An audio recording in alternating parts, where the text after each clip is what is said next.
You walk into a room. Someone glances at you, nods coldly, and says nothing. But your mind instantly spirals. Do they not like me? Did I overdress? Did I do something wrong without realizing it? It doesn't stop there. A coworker makes a slightly snide joke during a meeting. You fake a smile, go home restless, thinking, were they mocking me? A message gets seen but never replied to. A negative comment, a moment of being ignored in a crowd. And suddenly, your entire inner world unravels. Your heart races, your mind overthinks, and your self-worth collapses bit by bit. Everyone says, it's no big deal, but to you, it feels like the whole world just turned its back on you. So the question is, why? Why can a passing comment unhinge you? Why can someone's glance steal your inner peace? Why can the tiniest criticism make you want to disappear? No, the problem isn't that they're too toxic. The problem is that you are too easily shaken. How long have you lived trying to please everyone? How exhausted are you from trying to look good, say the right thing, and behave properly? Do you notice how often you react instead of consciously choosing? Here's a truth few dare to face. Most of us are living inside someone else's mind. We live in constant longing to be validated, loved, accepted, understood. And when that doesn't happen, we blame the world. But the real culprit is this: a lack of inner solidity. If you've ever asked yourself, how do I stop being affected by people's words, attitudes, or judgments? Then you're exactly where you need to be. Because in this series, we're not here to talk about manipulating others. We won't teach you how to fake strength. We're not saying just ignore them or don't care so much. We're going to dissect the hidden psychological mechanisms, the unconscious programming, the old wounds that quietly control you, the ways you've been living as a scripted version of yourself instead of your real self. And then we'll learn how to liberate ourselves, not through masks, but through awareness. No one is born unshakable, but anyone can train to become unshakable. And if you're brave enough to look in the mirror, ask the hard questions, and walk through the shadows within, then what follows in this journey will give you what you've been searching for all along. Not the approval of others, but a peace within that no one can take away. Secret 1, the mirror principle. When the person who angers you most is reflecting what you reject in yourself, have you ever felt deeply irritated by someone without being able to explain why? Maybe it's the colleague who constantly brags, the friend who never stops complaining, or the family member who always meddles in your private matters. They may not be doing anything explicitly wrong, yet somehow their very presence is enough to make your blood boil. So the question is, why do these people have the power to stir up such intense emotions in you? And the answer doesn't lie in them, but in you. According to the mirror principle in psychology, the things that trigger you and others are actually mirrors reflecting parts of yourself that you have not yet accepted. These people are merely shining a light on the hidden shadows, unhealed wounds, or repressed desires living within you. Imagine the world as one giant mirror. Every person you meet is a small piece of that mirror, reflecting a part of you. The arrogant coworker you can't stand may be revealing a deep insecurity you have been hiding. The person who constantly lies may be exposing the truth that you've been dishonest with yourself. The selfish person that enrages you when you're awakening your own suppressed desire to put yourself first for once. When you haven't yet acknowledged and accepted this shadow self, your reactions become intense when someone triggers it. You get angry, critical, and reactive. But all of these are defense mechanisms, allowing you to avoid facing the truth within. This is why certain people can drive you mad with just a look or a sentence. Not because they're truly outrageous, but because they unintentionally press on an emotional blind spot, a wound left unhealed, a trait you've long denied. And your emotional reaction is a signal. It's time to look within. Instead of asking, why are they like this? Try asking, why is this making me so angry? That's the moment you shift from being reactive to being reflective. And when you can observe your inner world clearly, you begin to master your emotions. Emotionally mature people don't run from discomfort. They use it as a tool for self-understanding. Every time they feel offended or triggered, Instead of lashing out, they ask themselves, what part of me is being mirrored here? The more you understand your inner landscape, the less you're controlled by external triggers. People can say whatever they want, but if you've already made peace with yourself, there's nothing left to defend. Without wounds, no words can hurt you. The mirror principle is a powerful tool for personal growth. It teaches you that those who hurt you the most are often your greatest teachers. They reveal to you what remains unhealed inside. And when you have the courage to face it, you don't just heal, you evolve. So how do you apply this principle in daily life? Start with 3 simple steps. Pause and observe. When you feel a negative emotion rise up, don't react immediately. Pause. Breathe. Ask yourself, what exactly am I reacting to? Look inward. Write down your emotions. Who upset you? What did they do? What past experience does this remind you of? Is there something unresolved within? Transform reflection into lesson. Once you've identified the root cause, thank the other person, because they've revealed a part of you that needs healing. True strength comes from self-awareness. When you can see yourself clearly through your emotional reactions, you stop being a victim. You become a conscious learner and a conscious creator of your own growth. Those who easily provoke your anger are not your enemies. They are mirrors. And if you are brave enough to look into them, you'll discover a more mature version of yourself waiting to emerge. No one can steal your peace without your permission, and no one can control your emotions except you. But to gain that power, you must first learn to see and accept that your shadow, because the truth is sometimes the person who angers you the most is more like you than you'd ever want to admit. Secret 2, don't absorb other people's energy. Stay centered amidst the emotional storms of the world. Have you ever been in a good mood only to have one phone call from a negative person ruin your entire day? Or when someone criticizes you unfairly and it keeps you up at night, replaying it over and over? Or maybe you walk into a tense room and immediately feel suffocated, even though no one has said a word? If you're nodding right now, then welcome. You are operating like an emotional sponge, passively absorbing the energy of others. The truth is, most of us live this way without any awareness of where our emotions are coming from. We assume that someone made us frown, a comment made us angry, or a stranger made us feel anxious. But if you really analyze it, you'll see that most of the negative emotions you feel aren't even yours. You're just borrowing them from the environment around you. Carl Jung once said, if you don't know who you are, the world will define you. And this world, as you know, it's not always gentle. If you're not grounded within yourself, you'll be swept away by waves of negativity, anxiety, and chaos from countless outside sources. You become an emotional victim rather than the one in command. So what's the solution? It's learning how to separate energies. It's understanding that other people's emotions are not your responsibility. You have the right to decline the emotional storms that do not belong to you. The first skill to develop is emotional self-awareness. Whenever you feel unsettled, ask yourself, is this emotion truly coming from me? Or am I absorbing someone else's worry, anger, or disappointment? Next, build your invisible emotional shield. You can imagine yourself wearing a translucent armor. Every hurtful word, judgmental glance, and a wave of negativity, when it touches the armor, it bounces back. You hear it, you see it, but you don't internalize it. Another simple technique: silently repeat to yourself, their emotion, not mine. Say it every time someone blames, complains, or vents their anger at you. At first, it might seem meaningless, but over time, it becomes a powerful emotional boundary. Remember this: you are not a dumping ground for society's emotional waste. You are not obligated to be the healer for everyone around you. Your only responsibility is to protect the peace within yourself. Calm people aren't calm because life doesn't challenge them. They're calm because they've learned not to absorb what isn't theirs. They filter energy. They know what deserves entry into their mind and what should be stopped at the doorway of emotion. And when you practice this daily, you'll notice something incredible. You don't need to control the world. You only need to control yourself. And that alone is enough to make you unshakable. Secret 3, The observer mindset, mastering emotions by stepping back from yourself.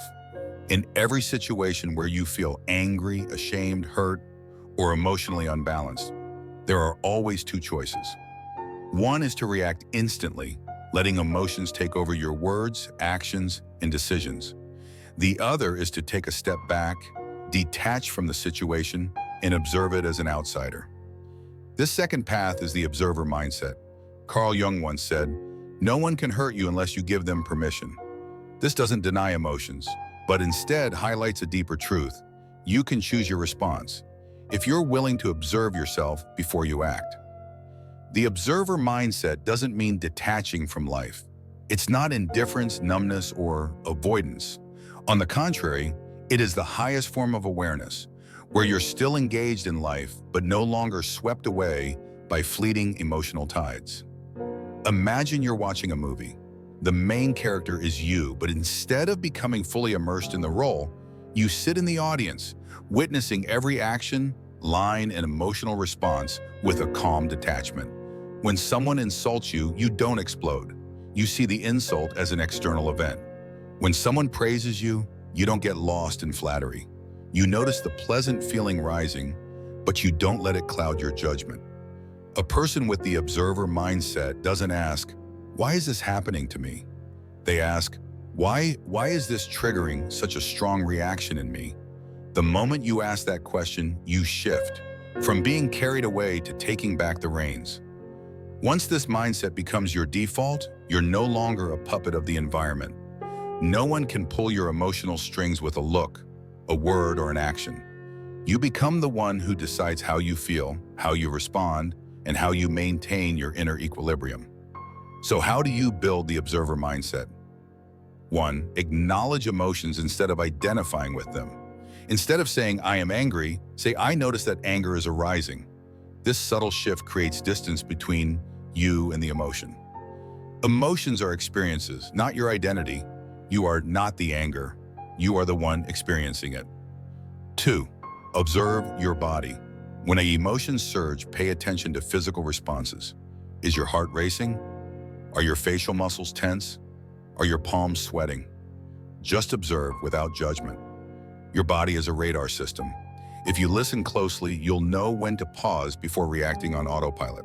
3. Pause before you respond. Before saying anything in anger, pause for 3 seconds. In that space, ask, "Where is this reaction coming from? Will it help me solve anything?" This simple question has the power to redirect your emotions and save you from many regrets. 4. See others as roles, not enemies. When someone mistreats you, ask yourself, what role are they playing in my story? Could they be a disguised teacher? When you recognize every situation as a lesson for growth, you begin to react less and observe more with gratitude. 5. Keep a reaction journal. At the end of each day, write down 3 situations where you lost your cool. Record what happened, how you felt, how you reacted, and what you would change if you could. Over time, you'll spot recurring patterns and uncover what inside you still needs healing. The observer mindset is not just a technique, it's a way of life. It's a commitment to live consciously in every moment, refusing to let life slip by in unconscious, automatic reactions. A calm person is not someone without emotions. They're someone who knows how to recognize their emotions and not let those emotions dictate their actions. They don't judge themselves when anger arises. They observe. They don't suppress emotions. They transform them. When you become the observer, you are no longer the victim of life. You become the storyteller. And from that vantage point, you can rewrite your script consciously, courageously, and with profound inner strength. Secret 4, the past doesn't define you. True freedom begins when you stop letting your history shape your future. There's a truth many people spend their whole lives avoiding. We don't live in the present. We live in the echo of the past. Memories, wounds, failures, and ingrained beliefs etched into our minds. And so, we let the past continue writing our story. You were once rejected in love. Now you avoid intimacy, fearing you'll get hurt. Did you fail in business? Now you fear risk, too afraid to try again. You were judged, criticized, or misunderstood. Now you do everything to please others, even if it means sacrificing yourself. We don't live our lives, we relive old memories again and again, trapped in unconscious loops we don't even notice. But here's what you need to understand. The past doesn't define you. It's just data, not destiny. Carl Jung once said, "I am not what happened to me, I am what I choose to become." This isn't just a philosophical idea, it's a tool for liberation. A reminder that you have the power to rewrite yourself, no matter who you were or what you've endured. But to do that, you must stop identifying with what happened. You are not the wounded child, not the person who failed, not the victim of anyone. You are the survivor, the one who's made it through and is still standing today. Holding on to the past doesn't make you stronger. It only makes you smaller, fearful, self-doubting, and stuck acting from an outdated version of who you were. So how do you free yourself from the past? 1. Identify the unconscious contracts you signed without knowing it. We grow up signing silent contracts like, "I must always be strong because weakness gets hurt." "I'm not good enough, so I have to work twice as hard." "If someone leaves me, it means I'm unworthy of love." These contracts shape our behavior, our choices, and even how we love ourselves. Write down the beliefs you're carrying. Then ask, where did this belief come from? Is it still true? Do I choose to keep it? 2. Turn pain into a lesson, not your identity. You may have been hurt, but you are not a hurt person. You may have been betrayed, but you are not someone who's always betrayed. Learn to separate events from identity. When you turn pain into a lesson, it becomes fuel. When you make it your identity, it becomes a cage. 3. Rewrite your story. Pick up the pen, reframe the past through a new lens. Not, "I was betrayed, but I learned how to choose better people." Not, "I failed, but I learned lessons success couldn't teach me." Own your story instead of being the victim in someone else's. 4. Forgive, not for them, but to free yourself. Forgiveness doesn't mean you approve of what happened. It means you've chosen not to let that memory control your present. When you forgive, you reclaim the power to write the next chapter.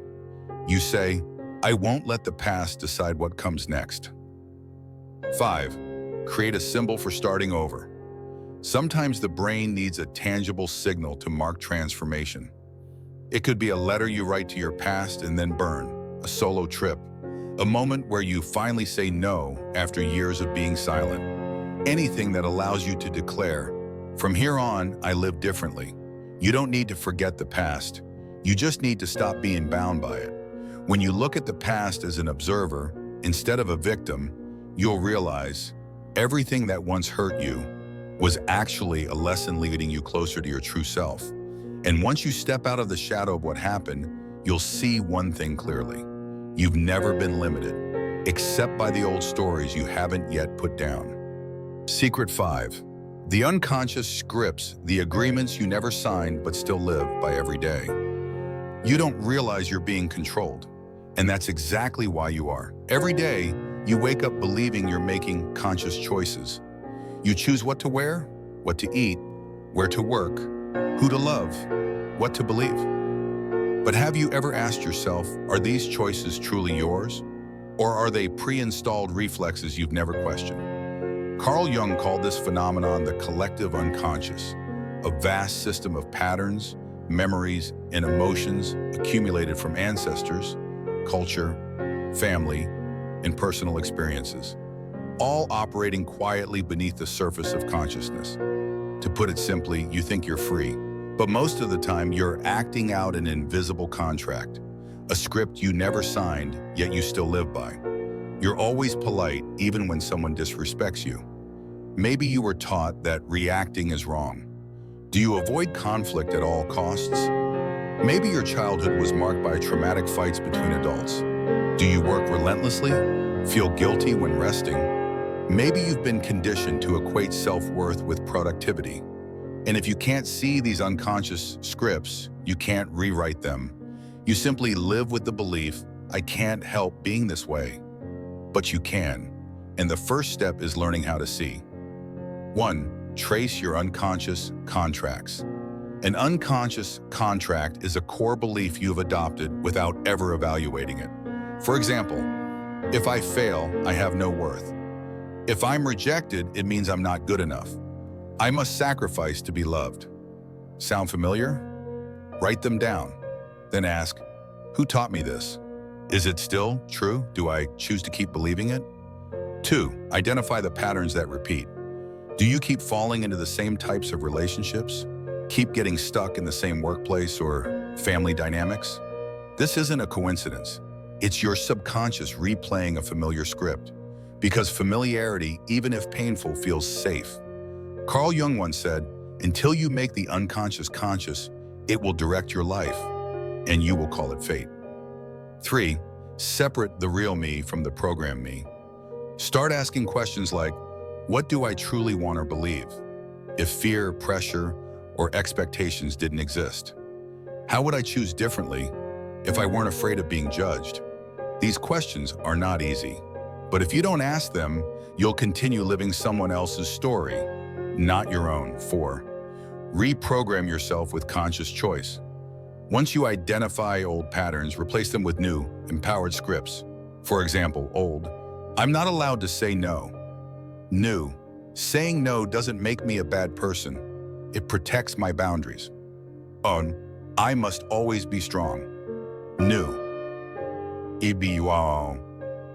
I am allowed to be vulnerable. It doesn't diminish my value.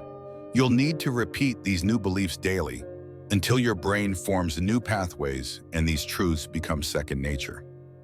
Chapter 5. Take ownership of your source code. Your source code is formed by deep childhood experiences where you learned how to love, fear, and feel worthy or unworthy. Sometimes a single comment from a parent or one moment of shame in school can install a subconscious belief you carry for life. You can't change your childhood, but you can change the meaning you assign to it. You can't control who hurt you, but you can choose that no longer controls me. True freedom doesn't come from controlling the external world. It comes from facing your internal world, identifying the unconscious scripts that drive you, and then choosing to live differently. You are not the sum of your past. You are the author of your present. And when you stop acting from old stories, you don't just free yourself. You begin to heal generations to come. Secret 6. Applied mastery. 7 practices to build an unshakable mind. Knowing is not enough. Understanding is not enough. You can read dozens of psychology books and listen to hundreds of personal development talks, and still it won't change a thing unless you practice. The mind is not a gift. It's a muscle. And like every muscle, it requires training. Below are 7 simple but powerful exercises to help you build a mind as steady as stone. A place where no words, no person, and no event can truly shake you. Step 1. The mirror exercise. Who triggered me today? Before bed, stand in front of a mirror. Look deeply into your own eyes and ask, who made me uncomfortable today? What did they say or do that triggered me? Did this emotion come from the present, or did it stir something from the past? Write it down every night. After 1 week, you'll start to notice repeating patterns. And these are the maps of your unconscious, where your journey to self-mastery begins. Step 2, the 3-second rule. Delay the reaction, reclaim your power. When someone angers you, criticizes you, or hurts you, pause for 3 seconds. Take a deep breath, count in your head, 1, 2, 3, bomb. Then ask, what am I really feeling? Is this reaction truly necessary? What would my most mature self do right now? These 3 seconds are all it takes to shift from reactive to conscious, and that is where the real power lies. Step 3, the trigger journal. Track your emotional breakdowns. Each time you feel hurt, angry, panicked, or out of control, write it down. What happened? Objectively. What did you feel? Subjectively. What do you think caused your reaction? Over time, you'll begin to see your emotional blind spots, and you can't heal what you don't clearly see. Step 4, the observer practice. Step outside the scene. In tense moments, imagine yourself standing on the balcony of the mind, watching the entire scene from above. What are you saying? What are they saying? What's happening in the room, in the voices, in the eyes? The moment you do this, you reclaim your power. You're no longer the victim of emotion. You become the one steering it. Step 5, the sacred no frame. Decline without guilt. Next time someone asks for something you don't want to give, try saying thank you for thinking of me, but I'll have to decline. No explanations, no justifications, no guilt. Each time you say no at the right moment, you reassert your self-worth. And slowly, the world learns to respect your boundaries.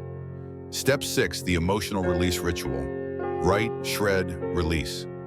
When you're hurt, don't suppress it. Write everything down, an honest, raw, emotional letter of anger or pain. Then burn it, tear it up. Physically release it from your body. Then ask, what is this emotion trying to teach me? Where's the lesson here? How do I stop repeating this pattern? From anger comes action. From pain comes wisdom. That's how strong minds are forged. Step 7, the personal declaration. Your unshakable affirmation. Write a short, powerful affirmation about the kind of person you want to become. For example, I am enough. I don't need validation to know my worth. I have the right to say no. I don't need a reason to protect my boundaries. I am free from the expectations of others. I live by my own values. Each morning, say it out loud in front of a mirror. Repeat it daily until your mind accepts it as truth. These 7 steps are not a one-time challenge. They are a way of life. And if you practice them consistently, step by step, you will become the kind of person no one can manipulate, disturb, or define. Because once your mind is as steady as stone, the world loses its power to shake you. We've talked a lot about reactions, the unconscious, mind-manipulated emotions, and how people are driven by forces they don't even see. But here comes the ultimate truth, a truth not everyone is ready to face. You don't need to change the world to live in peace. You just need to stop letting it define you. We grow up in a society where the reaction is labeled as instinct, where emotional volatility is mistaken for personality, and where anyone seems to have the right to press your emotional buttons, as if you're some kind of public switch. But true maturity, according to depth psychology, begins when you realize that emotional reactions are not your destiny. They are choices, and your brain can be trained to choose differently. Carl Jung once said, "Who looks outside dreams, who looks inside awakes."